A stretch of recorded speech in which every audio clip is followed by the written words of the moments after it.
welcome to the Comic Game and Movie Show. My name is Deshaun, and today I am here to review the long-awaited movie, The Flash. Now, as some of you know, I have very mixed feelings on the lead, sorry, allergy still, lead actor of The Flash. By very mixed, I mean, I have absolutely no clue how that man got away with doing all that crazy shit and Warner Brothers managed to just sweep it under the carpet. I don't know how that happened, but I digress. I watched this movie and I will review this movie taking out the outside factors. Once I take out the outside factors, I have to admit, this is a good superhero movie. It's good. It's good. I'll even give my rating right up top. It's a solid 7. It's a 7. 7.5. I'd give it a 7.5. It's a solid superhero movie. And I'll even talk about my positives right up the top. One being Ezra Miller. At least when he's interacting with the other timeline version of himself. So, as many comic book fans know, if you're following me, you probably know, this Flash movie is based off the DC comic Flashpoint, which is pretty much the Flash's only comic worth talking about. There are certain characters who have a shit ton of stories. Batman's got the Halloween, Long Halloween, and Arkham Asylum, and Superman's got a couple. Most comic book characters got a couple that major comics that were peak big deal, and created or invented or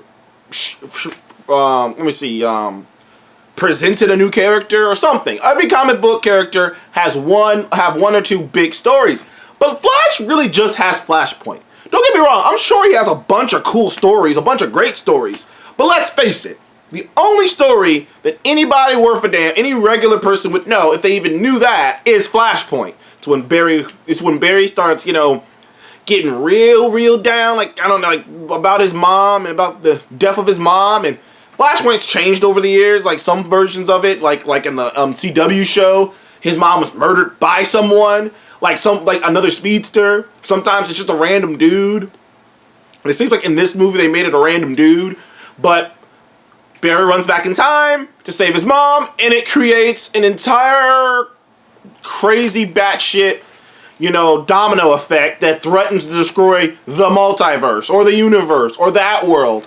Or it creates an equation where certain people weren't born. Batman was killed, and in most of the time in the Flashpoint, Bruce Wayne was killed instead of Martha, and I forget his mom's name, but Bruce Wayne was killed instead of his parents. And his dad goes to become Batman, and the mom loses her shit and becomes the Joker.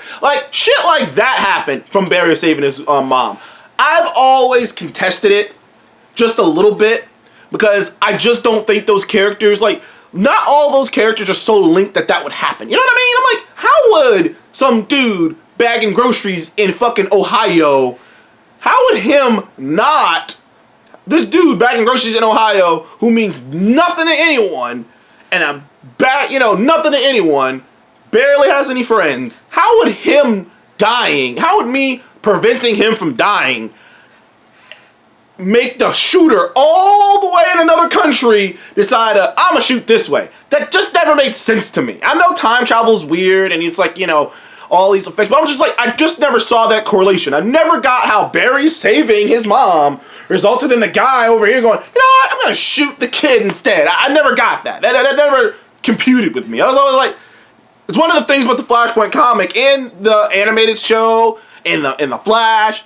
Every time I've seen the Flashpoint, I've seen the Flash's Flashpoint arc in multiple mediums, and I still never felt that. I was always that doesn't make any fucking sense to me. I know it's time travel, so it doesn't make any sense anyways, but I'm just that doesn't make any sense to me. But in this one, this movie is Flashpoint. He goes back in time to save his mom. Well, he goes back in time to save his mom, and also to maybe do something to help his dad not go to prison in his timeline, but mostly to save his mom. And shit goes south. things don't work out the way he thought. Sure, his mom's alive. Sure, there's a version of him that got to live his entire childhood with his mom. And that kind of plays into the different Barrys. The two Barrys play off each other very well. And it's mainly because they are two completely different people.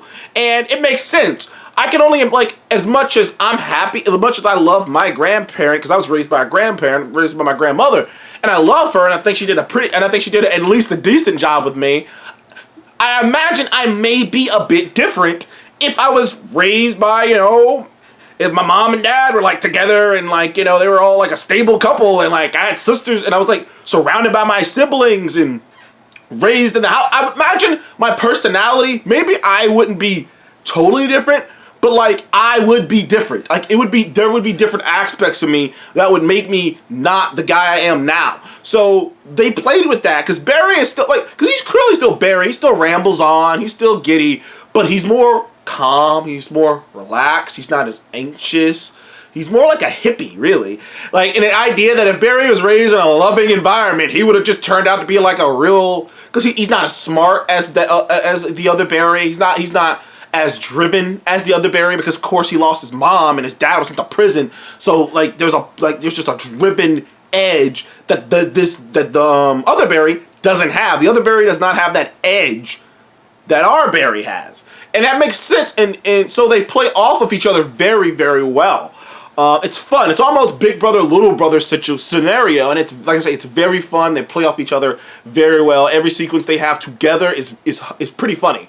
So I'll give Ezra that. Also, Michael Keaton shows up as Batman. Now, I thought this was going to be one of those things where they went to that universe where he is Batman, but instead it was like, this is a universe where somehow Michael Keaton is Batman in this universe, which is weird. Like I say, which is weird because in the comics, at least it made a little bit of sense that, like, oh, well, like, it's still the universe, just shit changed. Whereas in this world, it's like, no, like, shit completely changed.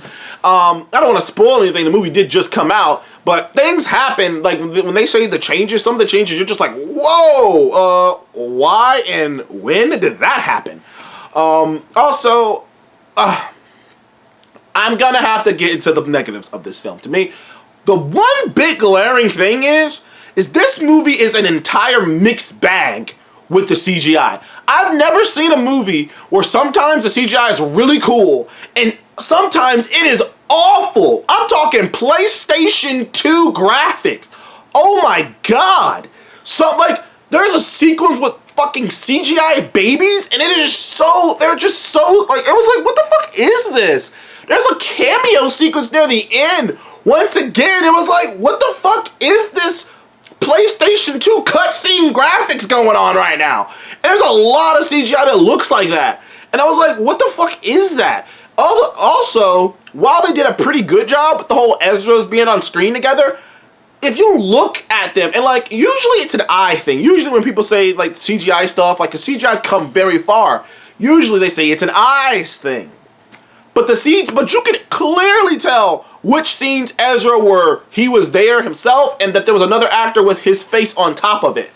And it was so creepy sometimes, and I couldn't help but stare at it, because it'd be just like, you could just tell his face is CGI, and it threw me off sometimes. So it was very weird. The CGI was all over the place in this movie. I've never seen this before. I've never seen this in a movie where the CGI was just like this, and I'm just like, sometimes it's good and sometimes it's god-awful. And it was really bad. It was really, really bad. Also, I have mixed feelings about the ending. Because, once again, I was just telling you how I feel about the time travel stuff. There's something that happens in the end. While they got to the same point that they usually get to in the Flashpoint comics and in the show and whatnot, they still got to the point, I don't want to spoil how it ends, but if you've ever read the comic or you ever saw the Flash show on the CW, you kind of know how it's going to go down. But there was something I didn't like about it. Maybe I'll make a spoiler review, but there's something I didn't really like about that ending. Also, Kara, as you've seen, Supergirl's in the movie, but she's not really in there very long, and she doesn't really do too much. She doesn't really do too many cool things. Zod is back for some reason. I don't know why they pinpointed on Zod. Also, Ben Affleck's back. It's funny because I finally feel like Ben Affleck did a pretty good job as Batman again. Obviously, Michael Keaton did a fun job as an older Batman, and it was fun getting little tidbits like in his reality, Gotham is one of the safest cities in the world because of all the work he put in. Because this Batman actually got shit done, so Gotham is like squeaky clean safe, which is kind of a fun thing to think about. Probably because this Batman kills people, but who knows? Who knows? So overall, I still had a fun time with the movie. I had a fun time with the movie. The ending of the movie was very interesting and very funny. And you know what? By the time the movie ended, I thought I would be like, fuck this movie. I thought I'd be like, I never want to see a sequel to this movie. I never want to see what happens next. And while a part of me is like, yeah, I don't want to fucking know. Another part of me is like, if a sequel was announced, I would watch it. I would. I'd bitch about it. I'd bitch the whole time. I'd be like, come on, dudes. Like, come on. This guy's got to suffer something. And I think that this movie has too much connectivity to the old DCEU that they can't pick this up. Like, they just can't. If James Gunn wants to move forward, he'd be wise to just drop this and start over and get a new Flash and do it over again. Maybe wait a couple years. Maybe wait like 3-4 years after you get your new movies out, after you get your Superman and your Batman out, and then just do a new Flash without Ezra. That's the best thing I can think of because there's too much baggage, dude. It's just too much baggage. Plus, the movie's bombing right now anyways, so I don't really think I got to worry about that anyways. But I'll be up front. I did enjoy the movie. Anyways, thank you guys for watching Conquer Movie Show. Please like, subscribe, and did you see The Flash, and how much did you enjoy it? Good Lord, that CG. Man. Anywho, thank you guys again. See you on the next one.